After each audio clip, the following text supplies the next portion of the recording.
আল্লাহর কাছে যে কোনো আমল গ্রহণযোগ্য হওয়ার জন্য মৌলিকভাবে তার কয়েকটা শর্ত আছে। তার ভিতরে এক নম্বরের শর্ত হলো ঈমান থাকা।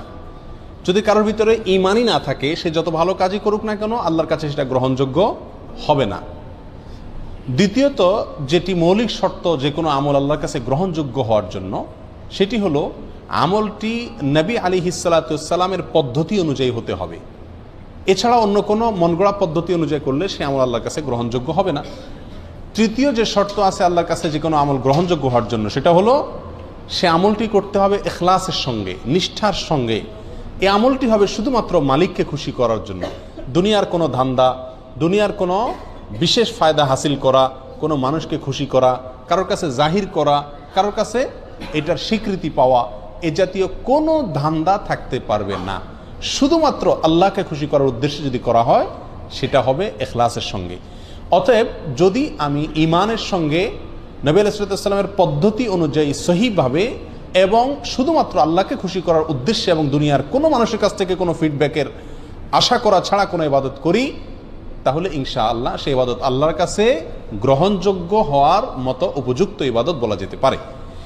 এরপরেও ব্যক্তির ব্যক্তিগত কিছু চারিত্রিক ত্রুটির কারণে, কিছু দোষের কারণে, কিছু খারাপ স্বভাবের কারণে অনেক সময় এই শর্তগুলো থাকা সত্ত্বেও আল্লাহ সুবহানাহু ওয়া তাআলার কাছে আমল গ্রহণযোগ্য হয় না। এরকম 13 শ্রেণীর ব্যক্তির সঙ্গে আজকে আমরা পরিচিত হব। এই 13 ক্যাটাগরির কোনো একটিতে যদি আমরা কেউ থাকি, তাহলে ইবাদত কবুলের যে মৌলিক শর্ত আছে সেই শর্তগুলো পাওয়া সত্ত্বেও আল্লাহ সুবহানাহু ওয়া তাআলা আমাদের ইবাদত গ্রহণ করবেন না। তার ভিতরে এক নম্বরে যে ব্যক্তির কথা বলবো, সেটি সুনানে নাসাইতে বর্ণিত হয়েছে। নবী আলাইহিস সালাম বলেছেন, লা ইয়াকবালুল্লাহু মিন মুশরিকিন আশরাকা বা'দা ইসলামিহি আমালা হাত্তা ইউফারিকাল মুশরিকিনা ইলাল মুসলিমিন। অর্থাৎ নবী আলাইহিস সালাম বলেছেন, কোনো ব্যক্তি ইসলাম গ্রহণ করলেন, আগে তিনি অমুসলিম ছিলেন, ইসলাম গ্রহণ করার পরে যদি আবার সে শিরকে ফিরে যায়, আবার তিনি যদি শিরকে লিপ্ত হয়ে যান, তাহলে তার কোনো আমল আল্লাহ সুবহানাহু ওয়া তাআলা গ্রহণ করবেন না। যদি সে শিরকে লিপ্ত হওয়ার পরে তওবা করে আবার মুসলমানও হয়, তবুও তার আমল গ্রহণযোগ্য হওয়ার জন্য শর্ত হলো হাত্তা ইউফারিকাল মুশরিকিনা ইলাল মুসলিমিন। সে মুশরিকদের দল, মুশরিকদের দেশ, মুশরিকদের সমাজ ত্যাগ করে মুসলমানদের সমাজে আসার আগ পর্যন্ত তার কোনো আমল গ্রহণযোগ্য হয় না। তাহলে একজন অমুসলিম, তিনি মুসলিম হলেন, ইসলাম গ্রহণ করলেন, ইসলাম গ্রহণ করার পরে আবার তিনি অমুসলিম হয়ে গেলেন, এরপর যদি আবার তিনি মুসলমান হয়ে যানও কিন্তু অমুসলিমদের মধ্যেই তিনি অবস্থান করেন, তাহলে তার আমল আল্লাহ তাআলা গ্রহণ করবেন না। তার আমল গ্রহণযোগ্য হতে হলে তাকে মুসলমানদের সমাজে এসে প্রবেশ করতে হবে, বসবাস করতে হবে। এর ফলে সেই ইসলামের উপরে টেকা তার জন্য কি হবে? সহজ হবে। তাহলে আল্লাহর জন্য খারাপ সমাজ, মন্দ সমাজ ত্যাগ করে ভালো সমাজে আসা, এটা বান্দার নেক আমল কবুল হওয়ার জন্য অন্যতম একটি উপায় এবং মাধ্যম। আল্লাহ তাআলা আমাদের সবাইকে এই গুণটি অর্জন করার তৌফিক দান করুন। আমরা সবসময় ভালো সমাজে মুমিনদের সঙ্গে, মুত্তাকিদের সঙ্গে উঠা বসা, তাদের সাথে পরিচিত হওয়া, তাদের সাথে বন্ধুত্ব করা, তাদের সঙ্গে সব লেনদেন করা, কারবার করা, তাদেরকে অন্তরে জায়গা দেওয়া এবং জলচল করা, এটার চেষ্টা করব। তাহলে আমল আল্লাহ সুবহানাহু ওয়া তাআলার কাছে গ্রহণযোগ্যতা পাবে ইনশাআল্লাহ। আর এর বিপরীতে বিশেষ করে যদি কেউ ইসলাম গ্রহণ করার পরে যদি আবার শিরকে ফিরে যায়, তার কোনো আমল আল্লাহ তাআলা আর কবুল করেন না। যদি সে মুসলিমও হয়ে যায়, তবুও তাকে আমল আল্লাহর কাছে গ্রহণযোগ্য করাতে হলে মুসলমানদের সমাজে ফিরে আসতে হবে। তাহলে এক নম্বর ব্যক্তি পেলাম যে ইসলাম গ্রহণ করার পরে আবার শিরকে চলে গেছে, তার আমল আল্লাহ তাআলা কি করবেন না? গ্রহণ করবেন না। গ্রহণ করবেন শর্ত হলো সে আবার মুসলমানদের মধ্যে ফিরে আসবে, ইসলাম গ্রহণ করবে, এই সমাজে চলে আসবে, তখন আল্লাহ তাআলা গ্রহণ করবেন। নাম্বার 2 এবং 3, 2 এবং 3 এই দুটো পয়েন্ট বর্ণিত হয়েছে আবু দাউদ এবং সহিহ ইবনে খাজামা বর্ণিত এক হাদিসের মধ্যে। নবী আলাইহিস সালাম এখানে এই হাদিসে 2 ব্যক্তির কথা বলেছেন, যে 2 ব্যক্তির আমল আল্লাহ সুবহানাহু ওয়া তাআলা কি করবেন না? কবুল করবেন না। কারা তারা? নবী আলাইহিস সালাম বলেছেন, লা ইয়াকবালুল্লাহু সালাতান বিগাইরি তাহুরিন। এটা হলো দ্বিতীয় ব্যক্তি। ওই ব্যক্তির সালাত আল্লাহ সুবহানাহু ওয়া তাআলা কবুল করবেন না যে সালাত পড়তেছে পবিত্রতা অর্জন করা ছাড়া। তার মানে পবিত্রতা অর্জন করা সালাতের জন্য পূর্ব শর্ত। এখন যদি পবিত্রতা অর্জনের ত্রুটি থাকে, কোথাও শুকনা থাকে, ভালো করে ওযু না করেন, ভালো করে গোসল না করেন, তাহলে আপনার এই সালাত হবে না। এই সালাত আবার পুনরায় করতে হবে, এটা বিশুদ্ধই হবে না, আল্লাহ তাআলার কাছে এটা অ্যাকসেপ্টেডই হবে না। তাহলে সালাত এটা আদায় করার জন্য, এটা কবুল হওয়ার জন্য পূর্ব শর্ত হলো পবিত্রতা থাকা। সম্প্রতি একটা ভিডিও ক্লিপ, ছোট ভিডিও ক্লিপ আপনারা অনেকেই দেখেছেন হয়তো, অনলাইনে প্রচুর পরিমাণ ছড়িয়ে গেছে। সেটা হলো হারামে মক্কায় ভারতের দুজন লোক, ইন্ডিয়ার দুজন লোক, তারা উমরা বা হজ করার জন্য আসছেন দেখা যাচ্ছে ভিডিওতে, এবং জামাত দাঁড়ায় গেছে হারামে। এখন আশপাশে হয়তো অজুর জায়গা ধারে কাছে নাই, তো তারা এক জায়গায় এরকম শূন্যের মধ্যে কোনো পানিটাই নাই, এভাবে নিচ্ছে, কুলি করতেছে, হাত মুখ ধুইতেছে, পানি কিন্তু নেই। একটা ড্রাম বা বাক্সর সামনে এরকম হাত দিচ্ছে, মুখে মুছতেছে, মানে মনে মনে অজু করতেছে, অথচ পানি নেই। তাদেরকে আশপাশে অনেকে বোঝানোর চেষ্টা করছে যে ভাই পানি তো নাই, তোমরা কি অজু করতেছো। তারা এটা নিয়তে অজু করে ফেলতেছে। তাহলে এইভাবে যদি কেউ অজু করে তার সালাত কবুল হবে না। অপবিত্র ব্যক্তির সালাত নামক ইবাদত আল্লাহ কি করবেন না, কবুল করবেন না। এটা হলো দ্বিতীয় ব্যক্তি যার সালাত বা ইবাদত কি হবে না, কবুল হবে না। অতএব ভালোভাবে উত্তম রূপে ওযু এবং গোসল করতে হবে। নাম্বার 3, ওয়ালা সাদাকাতা মিন গুলুল। আমাদের সমাজে আজ হালাল ইনকাম করা মানুষ, হালাল উপার্জন করা মানুষ সোনার হরিণ হয়ে গেছে ভাই। আলহামদুলিল্লাহ, দানকারী মানুষের অভাব নেই, সবাই টুকটাক দান করার চেষ্টা করে। কিন্তু এই হাদিসটি জানার পরে দান করার চাইতে ইনকাম যেন হালাল থাকে সেদিকে আমরা বেশি গুরুত্ব দেব। নবী আলাইহিস সালাম বলেছেন, ওয়ালা সাদাকাতা মিন গুলুল। অবৈধ সম্পদ আত্মসাৎ করে যে সম্পদ কামাই করেছেন, হারাম উপায়ে যে সম্পদ কামাই করেছেন, সেই সম্পদ দিয়ে যদি আপনি সাদকা করেন, দান করেন, এই দান কবুল হবে না, এটা আল্লাহর কাছে গ্রহণযোগ্য হবে না। তাহলে তৃতীয় ব্যক্তি হলেন ওই ব্যক্তি যে ব্যক্তি হারাম পথে উপার্জন করেন, তার দানের ইবাদত আল্লাহ কি করবেন না, কবুল করবেন না। নাম্বার 4 নম্বর, যার আমল ইবাদত কবুল হবে না, বিশেষ করে সালাতের কথা বলা হচ্ছে এখানে, সালাত কবুল হবে না, তিনি হলেন ওই মহিলা যে মহিলা সালাত আদায় করছেন অথচ তিনি খেমার পরেন নাই, অর্থাৎ ওড়না পরেন নাই। সুনান আবু দাউদের হাদিসে আসছে, নবী সাল্লাল্লাহু আলাইহি ওয়াসাল্লাম বলেছেন, লা ইয়াকবালুল্লাহু সালাতা হাইদিন ইল্লা বিখিমার। প্রাপ্ত বয়স্কা মহিলা তিনি যদি সালাত আদায় করেন তো তার সালাত আল্লাহ সুবহানাহু ওয়া তাআলা কি করবেন না, কবুল করবেন না, যদি তার মাথায় কি না থাকে, ওড়না না থাকে। অর্থাৎ যেভাবে সতর ঢেকে সালাত আদায় করা দরকার সেভাবে যদি সতর না ঢাকা হয় তাহলে তার সালাত হবে না। আমাদের সমাজে বেশিরভাগ মা বোনেরা না জেনে না বুঝে এমনভাবে সালাত আদায় করেন, এমন পোশাকে সালাত আদায় করেন যেই পোশাকে সালাত হয় না, এবং শত শত হাজার হাজার লক্ষ লক্ষ মা বোনরা এভাবে সালাত আদায় করেন বলে আমি জানি। আমাদের পুরুষদের দায়িত্ব তাদেরকে শিখিয়ে দেওয়া। মেয়েদের সালাত বিশুদ্ধ হওয়ার জন্য পূর্বশর্ত হলো সালাতের মধ্যে সতর ঢাকতে হয়। পুরুষরা পুরুষদের পরিমাণে, মহিলারা মহিলাদের সতর ঢাকতে হয়। মহিলাদের সালাতের মধ্যে সতর হলো তার মুখমণ্ডল ছাড়া, এবং অনেক ওলামা ইকরাম বলেছেন 2 হাতের কবজি ছাড়া এবং 2 পায়ের পাতা ছাড়া, কেউ কেউ পাতাকেও যোগ করেছেন।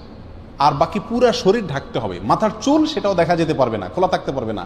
কাঁধ, বুক, পিঠ কোনো কিছু খোলা থাকতে পারবে না। হাতের বাজু, গোছা, বাজু, বাহু কোনো কিছু খোলা থাকতে পারবে না।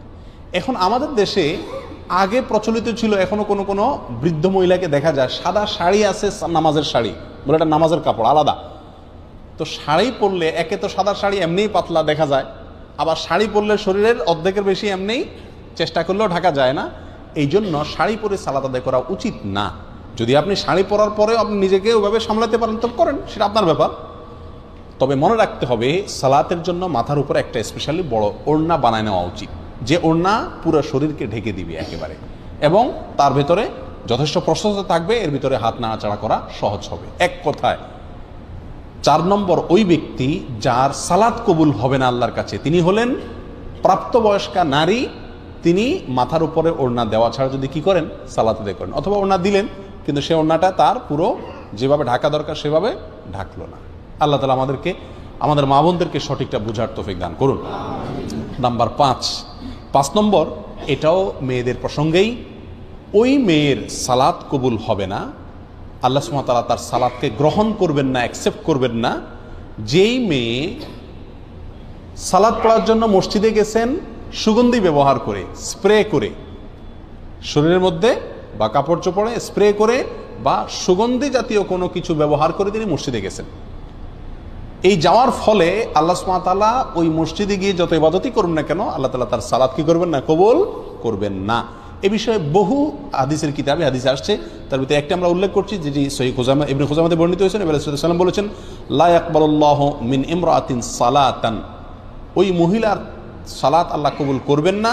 খারাজাত ইলাল মসজিদি, যে মহিলা মসজিদে বের হয়েছেন, ওয়ারিহুহা তাসিফু, অথচ তার গায়ের যে সুগন্ধ এটা বাতাসে ছড়িয়ে দিচ্ছে অন্যদের নাকে, পুরুষদের নাকে। হাত্তা তারজিআ ফাতাগতাসিলা, সে বাসায় এসে গোসল করে, অর্থাৎ এই গন্ধ তার শরীর থেকে দূর করার আগ পর্যন্ত তার সালাত আল্লাহ তাআলা কি করেন না? কবুল করেন না। প্রিয় ভাই বন্ধুগণ, আজকাল মেয়েরা সুগন্ধি ব্যবহার করেন বাইরে যাওয়ার সময়। বাসায় যেখানে স্বামী আছেন এখানে বেশি সুগন্ধি ব্যবহার করে থাকা দরকার, বরং এখানে থাকে যেমনি সেমনি, বাহিরে গেলে খুব জোরসোরে স্প্রে করে। তো এটা অনুচিত। অন্য পুরুষকে নিজের প্রতি আকৃষ্ট করা, অন্য পুরুষকে মনে মনে জানা করতে আহ্বান করার শামিল এই স্প্রে করা, যে স্প্রে সুগন্ধি জাতীয় স্প্রে, এটা করে মহিলারা বাহিরে যেতে পারবে না। এখানে চিন্তা করার বিষয়, মসজিদে যাচ্ছেন সালাত আদায় করার জন্য, তিনি যদি আপনার সুগন্ধি জাতীয় কোনো কিছু ব্যবহার করে যান এবং তার সুগন্ধি অন্যদের নাকে যায়, পুরুষদের নাকে যায়, এবং পুরুষরা বাজে চিন্তা করার সুযোগ তৈরি হয়, সেটার যদি এরকম কঠিন শাস্তির কথা বলা হয়ে থাকে, কঠোর সতর্কবাণীর কথা বলা হয়ে থাকে, তাহলে যারা বাজারে, মার্কেটে ঘোরার জন্য, বেড়াতে যাওয়ার জন্য, পার্টিতে, বিয়ে শাদিতে যাওয়ার সময় এসব সুগন্ধি লাগায় যাচ্ছেন, তাদের পরিণতি কত ভয়াবহ হতে পারে আল্লাহ তাআলাই ভালো জানেন। আল্লাহ আমাদের মা বোনদেরকে সঠিক পথে, শুদ্ধতার পথে, সুস্থতার পথে ফিরে আসার তৌফিক দান করুন। সময়ত ভাইয়েরা, 6 নম্বর, 7 নম্বর, 8 নম্বর এক হাদিসে 3 ব্যক্তির কথা একসঙ্গে বলা হয়েছে যাদের সালাত আল্লাহ সুবহানাহু ওয়া তাআলা কি করেন না? কবুল বা গ্রহণ করেন না। আর সে হাদিসটি বর্ণিত হয়েছে সহিহ ইবনে হিব্বানে, ইবনে মাজাহ এবং আরো কয়েকটি হাদিসের কিতাবে। নবী আলাইহিস সালাম বলেছেন, সালাসাতুন লা তারতাফিউ সালাতুহুম ফাওকা রুউসিহিম শিবরা। 3 ব্যক্তি আছে যারা নামাজ পড়লে তাদের নামাজটা মাথার 1 বিঘত উপরে উঠে না, আল্লাহর আরশ পর্যন্ত যাওয়া তো পরের কথা, অর্থাৎ তাদের এই সালাত আল্লাহর কাছে কবুল হয় না। সেই লোক কারা? হতভাগা। রাজুলুন আম্মা কওমান ওয়া হুম লাহু কারিহুন। 1 নম্বর হলেন ওই ব্যক্তি, যে ব্যক্তি কোন এলাকার মানুষের মসজিদের ইমাম, তিনি ইমামতি করেন, অথচ মুসল্লিরা তার উপরে অসন্তুষ্ট। অসন্তুষ্ট বলতে ন্যায়সঙ্গত কারণে অসন্তুষ্ট। আজকাল তো হুজুররা চলা একটু বাঁকা হইলেও পাবলিক বলে না হুজুর পছন্দ না। তো হুজুরের ব্যক্তিগত কারণে যদি আপনি অপছন্দ করেন, সেটাতেই হুজুরের কোনো কিছু আসবে যাবে না, ওটাতে আপনার কপাল আপনি পড়বেন। কিন্তু যদি যুক্তিসঙ্গত কারণে, লোকটা বেদাতি, লোকটা খারাপ মানুষ, লোকটার ভিতরে কোনো বদভ্যাস আছে, সেই কারণে যদি পাবলিক তার প্রতি অসন্তুষ্ট থাকে, তাহলে এই ব্যক্তি জেনে শুনিও পাবলিক আমার উপর অসন্তুষ্ট, আমার কোনো চরিত্রের দোষের কারণে, তারপরেও সেই ইমামতির আসন ধরে আছে, আঁকড়ে আছে, তো এই ব্যক্তির উপরে, এই ব্যক্তির ব্যাপারে এই কথা আসছে যে তার সালাত তার মাথার 1 বিঘত উপরেও উঠে না, অর্থাৎ আল্লাহর কাছে কবুল হয় না। নাম্বার 2, ওয়ামরাআতুন বাতাত ওয়া যাওজুহা আলাইহা সাখিত। ওই মহিলা যিনি সারাটি রাত কাটিয়ে দিলেন, অথচ সারা রাত তার স্বামী তার উপরে অসন্তুষ্ট। আমাদের মা বোনদের মধ্যে এই সমস্যাটা ঘরে ঘরে কম বেশ আছে। স্বামী স্ত্রী ঝগড়া লাগবেই, এটা চিরন্তন বিষয়। নবী আলাইহিস সালামের মতো মানুষ, তার সঙ্গে উম্মাহাতুল মুমিনিন রাদিয়াল্লাহু তাআলা আনহাদের সাথেও মনোমালিন্য তৈরি হয়েছে। নবী আলাইহিস সালাম রাগ করে মসজিদে যান নাই, বাসায় যান নাই, মসজিদে শুয়ে রয়েছেন। ওমর রাদিয়াল্লাহু তাআলা এসে মধ্যস্থতা করে মিলাই দিয়েছেন। এই ঘটনা ঘটছে। উম্মাহাতুল মুমিনিন একদিকে, নবী আলাইহিস সালাম একদিকে, তাদের জীবনে যদি এটা হয় তাহলে বোঝা গেল স্বামী স্ত্রীর জীবনে ঝগড়া, কথা কাটাকাটি, ভুল বুঝাবুঝি এগুলো হবেই হবে, এর কোনো চারা নাই। পাতিল দুটো একসাথে থাকলে বাড়ি খাবেই। কিন্তু আমাদের বোনদেরকে খেয়াল করতে হবে, যেহেতু আমাকে আল্লাহর সন্তুষ্টি অর্জন করতে হবে, আমার ইবাদত আল্লাহর কাছে কবুল করাইতে হবে, অতএব রাগ করে আপনি থাকেন, কিছু সময় থাকেন, সমস্যা নাই। সারাটা রাত স্বামীর উপরে রাগ করে আপনি থাকিয়েন না, অন্তত রাতের কিছু অংশ গেলে রাগটা মিটানোর চেষ্টা করেন। যদি স্বামী অন্যায়ভাবে রাগ করে থাকে, গায়ের জোর রাগ করে, সেটা ভিন্ন কথা। যাই হোক, তাহলে দ্বিতীয় হলেন ওই স্ত্রী যিনি সারাটি রাত কাটিয়ে দিলেন, অথচ তার স্বামী তার কারণে তার উপরে কি অসন্তুষ্ট। যদি স্বামী অন্যায়ভাবে অসন্তুষ্ট হয় এবং তাকে সন্তুষ্ট করার কোনো জায়গা না থাকে, গোয়ার টাইপের হয়, তাহলে ভিন্ন কথা। 3 নম্বর, আব্দুন আবেক, ওই গোলাম বা কৃতদাস যে মালিক থেকে পালিয়ে গেছে অনুমতি ছাড়া, কোনো তার সাথে চুক্তি ছাড়া তার থেকে পালিয়ে গেছে। কোন কোন বর্ণনা আসছে ওই 2 ভাই, যেই 2 ভাই নিজেদের মধ্যে মারামারি বা কাটাকাটিতে লিপ্ত। তাহলে এই হাদিসে 3 ব্যক্তির কথা আমরা পেলাম, আর আগে 5 জনের কথা বললাম, তাহলে মোট 8 জনের কথা পেলাম যাদের সালাত বা ইবাদত আল্লাহর কাছে কি হয় না? গ্রহণযোগ্য হয় না। নাম্বার 9, 9 নম্বর হলেন ওই ব্যক্তি, যে ব্যক্তি মদিনার মতো শহর, আল্লাহ নবী আলাইহিস সালামের মহব্বতের শহর, তার স্মৃতি বহনকারী শহর, পৃথিবীর দ্বিতীয় সবচেয়ে গুরুত্বপূর্ণ এবং পবিত্র শহর, যে শহর কিয়ামতের আগে দাজ্জালের ফিতনা থেকে পর্যন্ত মুক্ত থাকবে, যে শহরের বহু ফজিলতের কথা হাদিসে বর্ণিত হয়েছে, সেই শহরে যে ব্যক্তি ফিতনা ফাসাদ করবে, সেই শহরে যে ব্যক্তি অশান্তি সৃষ্টি করার অপচেষ্টা চালাবে, এই ব্যক্তির কোনো আমল, নফল আমল, ফরজ আমল কিচ্ছু আল্লাহ তাআলা গ্রহণ করবেন না। আপনারা কেউ বলতে পারেন এটাও কেউ করে, মদিনাতে কেউ এই অশান্তি করে? গত বছর রমজানেই তো হয়েছে, বোমা হামলা হয়েছে, না জানে কি জানি ফুটছে মসজিদে হারামের আশেপাশে কোনো একটা গাড়ির পার্কিংয়ে, গত বছর রমজানের শেষের দিকে হয়েছিল। তো এটা হতে পারে কোনো আল্লাহর বান্দা, আল্লাহ তাকে হেদায়েত দান করুক, এই ভুল পথে পা বাড়াতে পারেন। তার জন্য সাবধান বাণী, তার কোনো আমল আল্লাহ তাআলা নফল ফরজ কিচ্ছু গ্রহণ হবে না যদি আল্লাহ নবী সাল্লাল্লাহু আলাইহি সাল্লামের মদিনার শহরে কি করে কেউ অশান্তি সৃষ্টি করে। আমরা কেউ বলতে পারি যে আমরা তো এটা করবো না, তাহলে এই ওয়াজ আমাদের দরকার নাই। না ভাই, মদিনাতে আমাদের যাদের যাওয়া পড়ে, আমরা যাওয়ার সুযোগ হয়, মদিনার শহরটার প্রতি আলাদা কেয়ার করা আমাদের সবারই দায়িত্ব। আপনি একটা কলা খেয়ে মদিনার রাস্তায় ফেলে দিলেন, এটাও তো মদিনার শহরটাকে আপনি নষ্ট করলেন। অতএব আপনি এই হাদিসের মধ্যে সরাসরি না পড়েন, কিন্তু কাছাকাছি ক্যাটাগরির আমল তো করলেন। মদিনা শহরের ক্ষেত্রে আমাদেরকে সচেতন থাকতে হবে যে আমার কোনো আচরণ, কোনো কাজ দ্বারা যেন মদিনা শহরের কোনো ক্ষতি বা শহরবাসীর কোনো ক্ষতি না হয়। একই সঙ্গে মক্কার ব্যাপারেও, যেহেতু মক্কা হারাম, পৃথিবীর সবচেয়ে পবিত্র শহর, সেটারও পবিত্রতা রক্ষার জন্য চেষ্টা করতে হবে। যাই হোক, মূল হাদিসটি আমরা চলে আসি। হাদিসটি সহিহ মুসলিম সহ বিভিন্ন হাদিসের কিতাবে আসছে। নবী সাল্লাল্লাহু আলাইহি ওয়াসাল্লাম বলেছেন, আল মাদিনাতু হারামুন মা বাইনা আইর ইলা সাউর। মদিনার শহরটা সম্মানিত শহর। ফামান আহদাসা ফিহা হাদাসান, যে ব্যক্তি এই মদিনা শহরে কোনো দুর্ঘটনা ঘটাবে, আও আওয়া মুহদিসান, অথবা কোনো দুর্ঘটনাকারীকে আশ্রয় দিবে, ফাআলাইহি লানাতুল্লাহি ওয়াল মালাইকাতি ওয়ান নাসি আজমাইন, তার উপরে আল্লাহর লানত, ফেরেশতাদের লানত, সকল মানব জাতির লানত পড়ে তার উপরে। এবং লা ইয়াকবালুল্লাহু মিনহু ইয়াউমাল কিয়ামাতি আদলান ওয়ালা সারাফা, কিয়ামতের দিনে ব্যক্তি যত আমল করে নিয়ে যাক না কেন, আল্লাহর কাছে তার কোনো ফরজ নফল কোনো আমল কি হবে না, গ্রহণযোগ্য হবে না। তাহলে মদিনা শহর যে অশান্তি সৃষ্টি করে, তার জন্য এই পরিণাম যে তারও আমল, কোনো আমল আল্লাহ কি করবেন না, গ্রহণ করবেন না। এরপরে আসি 10, 11, 12, তিনটা পয়েন্ট আসছে এক হাদিসে। আর হাদিসটি বর্ণিত হয়েছে সহিহুল জামের ভিতরে, তাবরানীদের ভিতরে আসছে। নবী সাল্লাল্লাহু আলাইহি ওয়াসাল্লাম বলেছেন, সালাসুন লা ইয়াকবালুল্লাহু লাহুম সারফান ওয়ালা আদলা। 3 হতভাগা ব্যক্তি আছেন যাদের কোনো ফরজ নফল কোনো আমল আল্লাহ সুবহানাহু ওয়া তাআলা, নফল বা ফরজ কোনো আমল আল্লাহ তাআলা গ্রহণ করবেন না। কারা তারা? নাম্বার 1, আকুন, মা বাবার অবাধ্য সন্তান, মা বাবাকে কষ্ট দেয়, মা বাবার ন্যায্য দাবিকে মানে না, মা বাবার ন্যায়সঙ্গত নির্দেশকে ফলো করে না। বড় কঠিন একটা জায়গা, মানতেই হবে আল্লাহ এবং তার রাসূল সাল্লাল্লাহু আলাইহি সাল্লামের পরে যার নির্দেশ মানতে আমি বাধ্য, কে সে? আমার জন্মদাতা বাবা এবং মা। যতক্ষণ সাধ্যে কুলায় মানতে হবে, শুনতে হবে। আজ আমাদের অবস্থা হয়ে গেছে যে আমরা ওই যে এর আগে একটা হাদিস আপনাদেরকে শুনেছিলাম, 15টি বদভ্যাস যখন কোনো জাতির ভিতরে আসবে, তখন আল্লাহর গজব সেখানে সে জাতির উপরে চলে আসবে।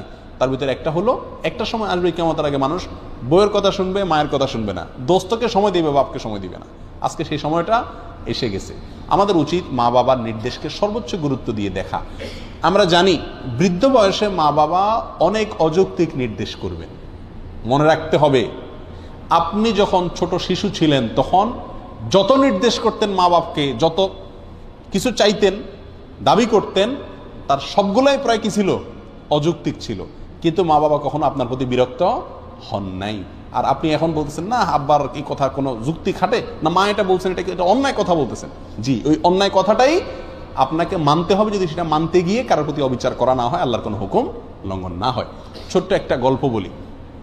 এক বাবা বৃদ্ধ বয়সে একেবারে জীবন সায়ান্নে, মৃত্যুর আগ মুহূর্তে তিনি, তার ছেলে খুব ভালো, বাবার খুব খেয়াল করে। তো ছেলের মনের ভিতরে আসছে যে আমি বাবার মনে হয় সব রকমের হক আদায় করে ছেড়ে দিয়েছি। আসলেও সে খুব খেদমত করতো। তো বাবা একদিন ডাইকা বললো যে বাবা আমার একটা জিনিস মনে চাইতেছে। বলে যে বলো বাবা, কি মনে চাইতেছে তোমার? জীবন দিয়ে ফেলাম তোমার জন্য। বাবা আপেল খাইতে মনে চাইছে। এই একটা কথা হইলো, আপেল নিয়ে আসছে বাজার থেকে। আপেল নিয়ে আইসা ঝুড়িতে দিছে, বাবা তুমি খাও, কত খাইতে মনে চায়, শেষ হয়ে গেলে বলবো আবার এনে দেবো। বাবা বলে যে বাবা আমার তো ও যে পাহাড়টা আছে আমাদের বাড়ির পাশে, ওই পাহাড়ের উপরে উঠা ওখানে বসে আপেল খাইতে মনে চাইতেছে। ছেলে চিন্তা করলো, হায় রে বাপে, এই বুড়া বাপ হাঁটতে পারে না, মাথায় করে উঠাইতে হবে আপেল সহ। আচ্ছা যাক, বাপে চাইছে যেহেতু মরে যাবে, আমার জন্ম দিছে, আল্লাহ তার নির্দেশ মানতে আমাকে বাধ্য করেছেন, তো ছেলে বাপের কান্দে করে নিয়ে আপেল সহ পাহাড়ের উপরে উঠে গেছে। পাহাড়ের উপরে ওঠার পরে ওখানে যে বাপে বলে যে দাও আপেলগুলো দাও, তো ঝুড়ি দিছে আর বাপে একটা একটা করে নিচে ফেলে দিচ্ছে, ছুঁড়ে ছুঁড়ে নিচে ফেলে দিচ্ছে। সবগুলা ফেলানো শেষ হয়ে গেছে, আর এবার ছেলেকে বলতেছে যাও নিয়ে আসো। ছেলে তো ফেল করে তাকা রয়েছে, কিছু বলা যাবে না, বাবা নির্দেশ, গেছে কষ্ট করে আবার নিচ থেকে আপেলগুলা কুড়ে কুড়ে আবার আনছে। আনার পরে আবার বাপে ফেলে দিস, দিয়ে কয় যাও আবার নিয়ে আসো। ছেলে বাপের দিকে তাকাচ্ছে, কয় যাও, তুমি না ছেলে, তুমি না আল্লাহ সন্তুষ্টি চাও, তুমি না বাপের সব কথা মানতে বাধ্য, যাও আমি নির্দেশ করছি। চলে গেছে, আল্লাহকে চায় সে, নেক ছেলে। বাপে আবার ফেলাই দিস। এবার ছেলে আর নড়তে চায় না, পাগলামের একটা সীমা আছে তো, কত রকম পাগলামি করবে উনি।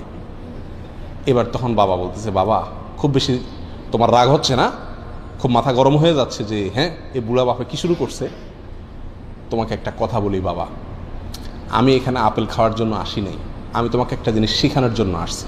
বলে কি? বললেন যে তুমি যখন ছোট ছিলা, পিচ্ছি ছিলা, তখন তোমাকে আমি বল কিনে দিছিলাম, তুমি বল চাইছো, এরপর তুমি বলছো না বল হইলে হবে না, আমি পাহাড়ের উপরে যাই খেলবো। আসছো পাহাড়ের উপরে, ভালো কথা, অযৌক্তিক নির্দেশ, তাও মানছি। তখন তুমি এই বলটা খেলতে গিয়া কত সবার যে নিচে ফালাইছো তার কোনো হিসাব নাই, আমি সেই বল নিচ থেকে কুড়ায় বারবার আয়না দিছি। তুমি আজকে আমার আপেল 3 বার কুড়ায়া তোমার কাছে বিরক্তি লাগতেছে যে বাবা অযৌক্তিক নির্দেশ করতেছে, তুমি ছেলে এরকম অযৌক্তিক নির্দেশ শত শতবার আমাকে করছো, সেদিন আমি তোমার নির্দেশ মানতে গিয়া আমার কোনো মনে কষ্ট হয় নাই, আমি ওই বল আইনা আরো চুমা দিয়া তোমারে দিছি, তুমি ফালাইছো, আমি আইনা আইনা দিছি। আজকে তুমি আপেল কুড়াইতে গিয়ে তোমার কষ্ট হচ্ছে না, মনে কষ্ট হচ্ছে, সেদিন তোমার বল কুড়াইতে গিয়ে আমার কোনো মনে কষ্ট হয় নাই। ছোটবেলায় পেশাব পায়খানা করি, সব নষ্ট করি আমরা, মা বাবা সেগুলো ছাপ করেন, ঘৃণ করেন না, ঘৃণা হয় না তাদের, মহব্বতের সাথে করে, আরো চুমা দেয়। আর বুড়া বয়সে মা বাবা যদি বিছানা পেশাব পায়খানা করেন তাহলে আমাদের ঘৃণা লাগে না? হয়তো করি, কিন্তু সে আন্তরিকতা মমতা থাকে না। এই জন্যই কোনো সন্তান সারা জীবন ধরে মা বাবার যত খেদমতি করুক না কেন, মা বাবার হক পরিপূর্ণভাবে আদায় করা এটা কঠিন একটি ব্যাপার। এই জন্য এই দিকটা খেয়াল রাখতে হবে। যদি কেউ মা বাবার নির্দেশকে লঙ্ঘন করে তাহলে এই ব্যক্তি কপাল পড়া ব্যক্তিদের ভিতরে সামিল হবে, 10 নম্বর ব্যক্তির ভিতরে সামিল হবে। তার কোনো ইবাদত, নফল ফরজ কোনো ইবাদত কবুল হবে না মা বাবার যদি কি হন, নাফরমান হন। আল্লাহ আমাদেরকে হেফাজত করুন। 11 নম্বর হলো মান্নান। মান্নানকে, মান্নান হলো ওই ব্যক্তি যে ব্যক্তি দান করে খোটা দেয়, দান করে খোটা দেয়। খুব জটিল একটা বিষয়। আজকাল আমরা দান করার পরে হ্যাঁ তোর এত খাওয়াইছি, এত পড়াইছি, এরপরে আবার আমার কথা শুনলি না, যে পাতে খাইলি সে পাতে হাগলি, এরকম কথা বলি কি বলি না আমরা? আপনার সব শেষ, বরবাদ হয়ে গেল, আপনার আমল আল্লাহর কাছে কবুল হবে না। খোটা দেওয়া মানুষ করবেন আল্লাহর জন্য, ওই ব্যক্তির কাছ থেকে থ্যাংক ইউ আশা করবেন না, স্বীকৃতিও আশা করবেন না, আশা করবেন আল্লাহর কাছে। 11 নম্বর গেল। 12 নম্বর হলেন ওয়া মুকাযযিবুন বিল কাদার, যে তকদিরকে, ভাগ্যকে অস্বীকার করে, সেই ব্যক্তিরও কোনো আমল কবুল হবে না। 13 নম্বর সর্বশেষ পয়েন্ট, যেটি মুস্তাদরাকে হাকামে আসছে, লা ইয়াকবালুল্লাহু সালাতা ইমামিন হাকামা বিগাইরি মা আনজালাল্লাহ। ওই শাসক, তার সালাত আল্লাহ সুবহানাহু ওয়া তাআলা কবুল করবেন না যেই শাসক আল্লাহ যা নাজিল করেছেন সেই বিধানের ব্যতিক্রম বা উল্টা ফয়সালা করে, বা উল্টা বিধান অনুযায়ী সে বিচার করে, শাসন করে এবং ফয়সালা করে, তারও সালাত কবুল হবে না। এই হাদিসটি মুস্তাদরাকে হাকিমে আসছে। এই হাদিসটি বিশুদ্ধতা নিয়ে কেউ কেউ এটাকে জয়ীফ বলেছেন, কিন্তু কেউ কেউ এটাকে ইমাম হাকিম রাহিমাহুল্লাহ তিনি এটাকে সহিহ বলেছেন। তাহলে 13 ব্যক্তিকে আমরা পেয়ে গেলাম যাদের সালাত অথবা নেকামল আল্লাহর কাছে কি হয় না, গ্রহণযোগ্য হয় না। আল্লাহ তাআলা আমাদের সবাইকে এই 13 ক্যাটাগরি থেকে নিজেকে মুক্ত করার তৌফিক দান করুন। আমি আবারও এক নজরে বলে দিচ্ছি, মুশরিক যে অমুসলিম ছিল, ইসলামে আসছে, আইসা আবার যদি ইসলামে অমুসলিমদের মধ্যে ফিরে যায়, সে মুসলমানদের মধ্যে সমাজে ফিরে আসার আগ পর্যন্ত তার কি হয় না, কোনো আমল আল্লাহর কাছে কবুল হয় না। 1। 2 নম্বর হলো পবিত্রতা অর্জন করে না যে ব্যক্তি সঠিক উপায়ে, সেই ব্যক্তির সালাত কবুল হয় না। নাম্বার 3, যেই ব্যক্তি আত্মসাৎ করে অন্যায়ভাবে হারামভাবে টাকা কামাই করে দান করছে, তারও দান কবুল হবে না। নাম্বার 4, যে প্রাপ্তবয়স্কা মহিলা তিনি ভালো করে ওড়না মাথায় দিয়ে ছতর ঢেকে সালাত আদায় করেননি, তারও কি হবে না, সালাত কবুল হবে না। নাম্বার 5, যে মহিলা সুগন্ধি লাগায় মসজিদে গেছেন, বাহিরে গেলে তো আরও ভয়াবহ অবস্থা, সেই মহিলা ওই সুগন্ধি ধোয়ার আগ পর্যন্ত, গোসল করার আগ পর্যন্ত, দূর করার আগ পর্যন্ত তার সালাত আল্লাহর কাছে কি হবে না, কবুল হবে না। নাম্বার 6, ওই ইমাম যিনি মানুষের ইমামতি করলেন অথচ মুসল্লিরা তার উপরে ন্যায়সঙ্গত, যুক্তিসঙ্গত বা শরীয়তের দৃষ্টিতে কোনো কারণে অসন্তুষ্ট। নাম্বার 7, ওই মহিলা, ওই স্ত্রী যিনি সারাটা রাত কাটালেন অথচ স্বামী তার উপরে অসন্তুষ্ট, তিনি সন্তুষ্ট করার চেষ্টা করলেন না, অবশ্যই সেটা ন্যায়সঙ্গত উপায়ে এবং গোয়ার্তুমি করে নয়। নাম্বার 8, ওই কৃতদাস যে মালিকের অনুমতি ছাড়া ভেঙে গেছে, অথবা ওই দুই ভাই নিজেদের ভিতরে ঝগড়াঝাটিতে, মারামারিতে, কাটাকাটিতে লিপ্ত। নাম্বার 9, ওই কপাল পড়া যে নবী সাল্লাল্লাহু আলাইহি সাল্লামের শহর মদিনাতে অশান্তি সৃষ্টি করে অথবা অশান্তি সৃষ্টিকারীকে জায়গা দেয়, মদিনা শহরের পবিত্রতা নষ্ট করে। নাম্বার 10, ওই সন্তান যে মা বাবার অবাধ্য, নাফরমান, মা বাবার নির্দেশ অমান্যকারী। 11 নম্বর, ওই ব্যক্তি যে দান করে খোটা দেয়। 12 নম্বর, যে ব্যক্তি ভাগ্যকে বা তাকদীরকে অস্বীকার করে। আর 13 নম্বর, ওই শাসক যিনি আল্লাহর বিধান অনুযায়ী তার প্রজাদেরকে পরিচালনা করেন না। আল্লাহ তাআলা আমাদের সবাইকে এই 13 শ্রেণীর প্রত্যেকটা থেকে নিজেদেরকে মুক্ত করার তৌফিক দান করুন, এমনভাবে ইবাদত করার তৌফিক দান করুন যাতে আল্লাহর কাছে এটা গ্রহণযোগ্য হয়, কবুল হয়।